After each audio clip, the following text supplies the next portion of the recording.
Welcome to the Cop Shop Podcast, the Telegraph's weekly compilation of police report oddities and curiosities, with host, Telegraph reporter Joe Kovac Jr.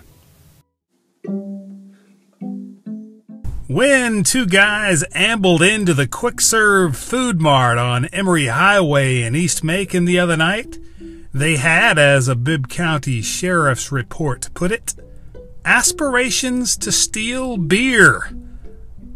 One of the guys grabbed a case of Corona. He stashed the beer on the floor near the store's cooler.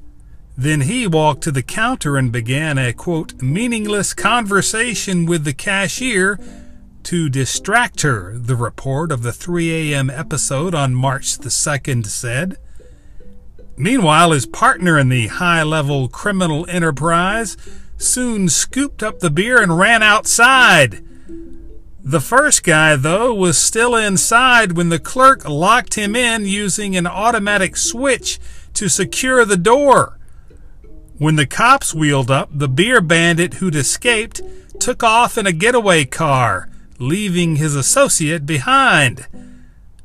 The captured fellow, 26, was heard telling the clerk, quote, that if she don't open this door, I'm going to tear this store up.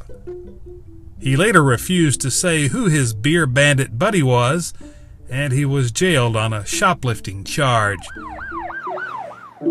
The checkout line at an East Macon Dollar General store was backed up the night of February 22nd. A customer at the front of the line was, as a Bibb County Sheriff's report later noted, taking a long time. The slowpoke then placed her money on the counter instead of in the clerk's hand. When the clerk complained, the customer went off. The customer, the sheriff's report said, then went and got a pole out of her car. The report doesn't describe the pole, just that the customer returned to the store toting it before hurling baskets at the clerk.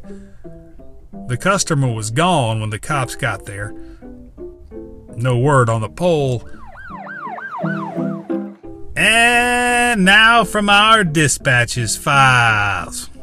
Here at the Cop Shop, we appreciate it when the police take care to make note of people's dialogue in their reports. A recent write-up by a sheriff's deputy in Macon was a fine example of capturing the language of real life and, as it were, the utterances of misfortune. On March the 6th, someone stole a man's black 2011 Honda Civic on Hurd Avenue in South Macon. The man had gone to help his female cousin move.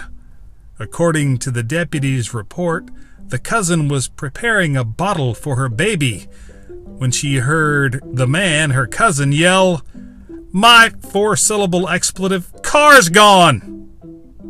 The car turned up crashed in a ditch over on the city's west side. A Macon woman went to the cops the other day to report that another woman, the grandmother of one of her relatives, had been harassing her on Facebook. A sheriff's report said, quote, the negative comments include telling her children that she is bipolar, telling them that she will hurt them, and telling them to go to their school counselor and complain. One night in late February on Case Street, which runs off Mumford Road near Napier Avenue in Macon, a 32-year-old woman was arrested for battery. An eyewitness said the woman had, as a sheriff's report noted, slapped her husband's friend in the face, quote, for no reason.